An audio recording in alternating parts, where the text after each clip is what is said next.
Students, ये आपका x और वाई के मान निकालने का क्वेश्चन है जो कि आपके जो न्यू मॉडल पेपर आया है 2024 का यूपी बोर्ड की तरफ से, उसमें ये दिया गया है। ये क्वेश्चन नीचे दिए गए बाटन का माध्यम 28.5 है। यदि बारंबारताओं का योग 60 हो तो एक्स और वाई का मान ज्ञात कीजिए। इस तरीके से हमारे पास वर्ग अंतराल दिया हुआ है, बारंबारता दिया हुआ है। अब हमें क्या निकालना है? संचय बारंबारता निकालना। तो इसी बारंबारता को हम प्लस करते हुए जाएंगे तो संचय बारंबारता निकल जाएगा। तो पहला है 5 तो 5 ही रहेगा।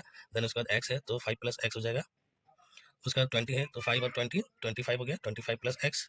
देन उसके बाद 15 है तो 15 और 25 हो गया आपका 40, 40 प्लस एक्स। उसके बाद वाई है तो 40 प्लस एक्स प्लस वाई। अब इसको तो प्लस नहीं कर सकते इसलिए अलग अलग लिख देंगे। फिर 5 है तो 40 प्लस 5 यानी कि 45 प्लस एक्स प्लस वाई। तो ये हमारे पास आगे संचय बारंबारता है। एन जो है हमें दिया हुआ है क्वेश्चन में ही, ठीक है, 60 है तो एन हमारा 60 हो गया। आप यहाँ पे भी लिख सकते हो एन इजिकल टू 60, ठीक है। अब एन 60 है तो इसलिए क्या हो जाएगा, इसलिए जो समीकरण बनेगा वो बनेगा 45 plus x plus y is equal to 60। अब इसको हम सिंप्लीफाई कर लेंगे, x plus y is equal to 60, ये उधर जाएगा तो माइनस का हो जाएगा 45, तो x plus y is equal to 15। ये आपका आ गया समीकरण, ठीक है, फर्स्ट समीकरण बन गया। देन उसके बाद माध्यक, हमें सूत्र लगाने के लिए कुछ चीज़ें चाहिए। माध्यक जो कि दे रखा है हमारे पास, वो दे रखा है हमारे पास 28.5 जो कि आपके क्वेश्चन में दिया हुआ है। देन उसके बाद माध्यक, माध्यक वर्ग अंतराल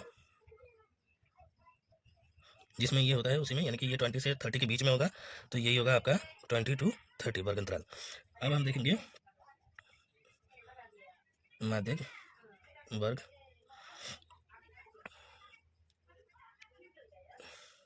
माध्यक वर्ग की निम्न सीमा। तो निम्न सीमा क्या होगी, यानी कि एल जो होता है वो क्या होगा, इन दोनों में से जो छोटी होगी वो, यानी कि 20।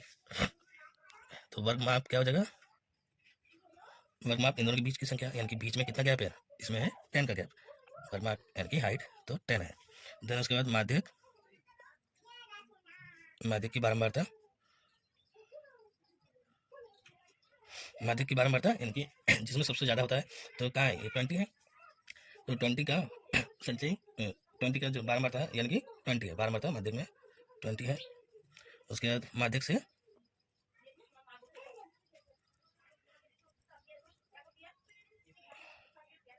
ऊपर के बदले पहले लिख सकते हैं हम,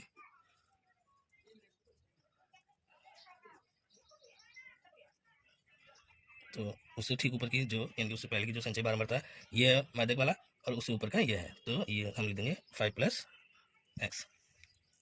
अब हम जो फॉर्मूला लगाएंगे, कौन सा लगाएंगे, वो लगाएंगे हम माध्यक equal to L plus N upon 2 minus का सी एफ अपॉन में एफ मल्टीप्लाई में एच। तो माध्यक हमारे पास दिया हुआ है पहले से ही 28.5, एल हमने निकाल लिया है 20, उसके बाद एन हमें पता है 60 है अपॉन में 2, सी एफ जैसे ये हमने निकाला था 5 प्लस एक्स, एफ हमें दे रखा है, एफ हमने निकाला था यहीं पे, ये था आपका 20 और एच जो है 10 है।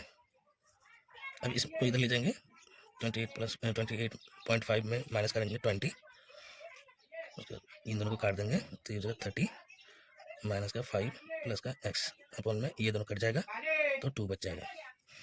अब यहाँ पे माइनस होके 8.5 बच जाएगा।